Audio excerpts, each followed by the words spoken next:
Kaiser Family Foundation estimates that 92% of Medicaid recipients are working full-time jobs. If you give people a chance to work or volunteer, participate in your community, go get an education, or lose your insurance, they take the job. More than 10 million recipients would lose their Medicaid benefits from the House bill.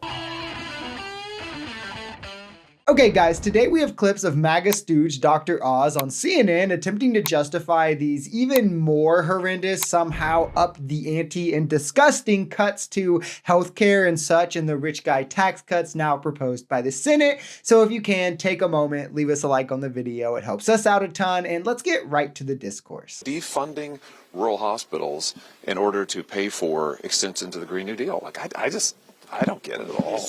So the Congressional Budget Office estimated that more than 10 million recipients would lose their Medicaid benefits from the House bill. The Senate bill, at least the one that just came out of committee, would go farther than that.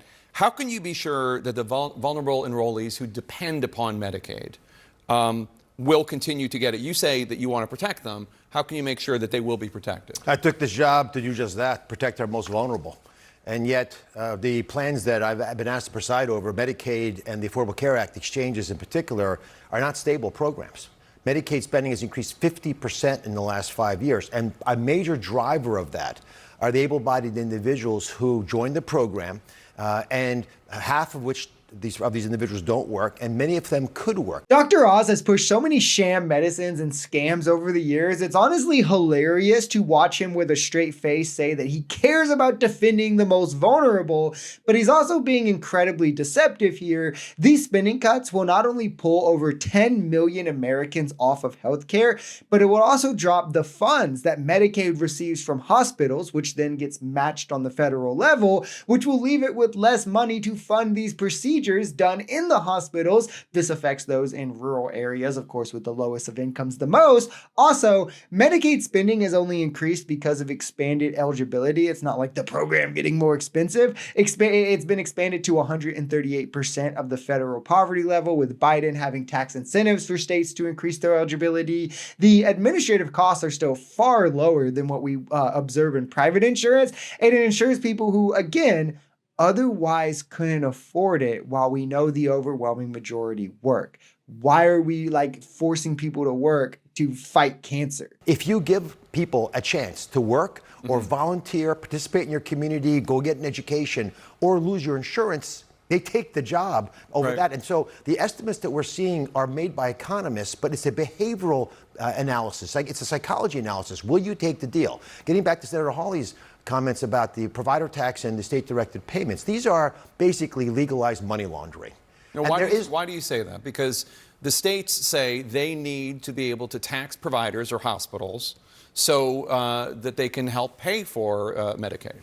Well, what's going on effectively is by providing taxes and these opportunities to hospitals and states, you're changing the percentage of the reimbursement that comes from the federal government. This is demonstrably false. It's highly deceptive. On a state level, hospitals pay taxes into Medicaid that is based on revenue or their patient days within that year. These funds are then put into the Medicaid program that are matched based off the assistance percentage, where poorer states are getting higher percents matched. The minimum is 50%. You can get upwards of 70, 80%, where wealthier states obviously going to get the 50%. If their FMAP is 70%, the government pays 70%, while the state pays 30%, and so on. It has no indication on how much the providers are paid, which is what he's deceptively trying to indicate here. He's either lying out of ignorance or willfulness, and either one should be entirely disqualifying of the man who literally oversees the Medicaid budget.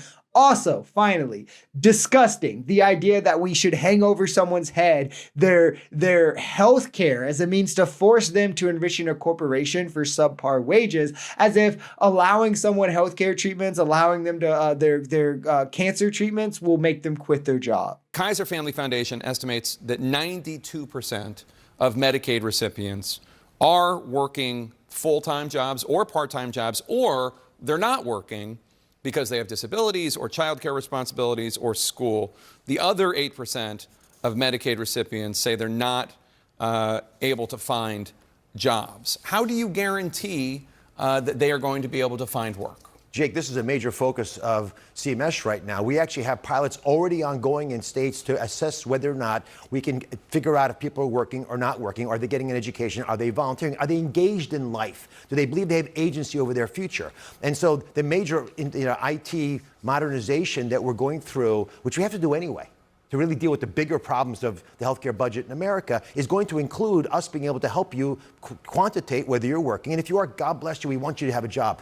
But Jake, we should not base our decisions on Medicaid and something as pivotal and important as a work requirement, which SNAP has, food stamps has it, TANF, temporary assistance for needy families. That was the big Clinton welfare bill, Right. was basically bringing work requirements into American life. These things only have work requirements because Republicans would never sign on to them. It's funny how they like point to things that Republicans made Democrats do to get the votes they needed to be like, well, Democrats are okay with it too. It's not because they should have them or because Democrats want them. It's just as evil that Republicans think that mommy needs to have a job to feed her kids with her food stamps. Like, you have to think of how dystopian the Republican worldview is, as if to them thinking that allowing people bare necessities, like, oh, no matter what, you'll have shelter, minimum food needs met, and guaranteed health care. This alone in the conservative mind will lead to everyone instantly quitting their jobs in consumerist America, mind you, right? As if what wouldn't happen is the majority, right? Well, what's going to happen is the majority is going to give up pools, they're going to give up movies, camping, traveling, all of these things, their iPhone, collecting cars, whatever their hobby is, the list goes on.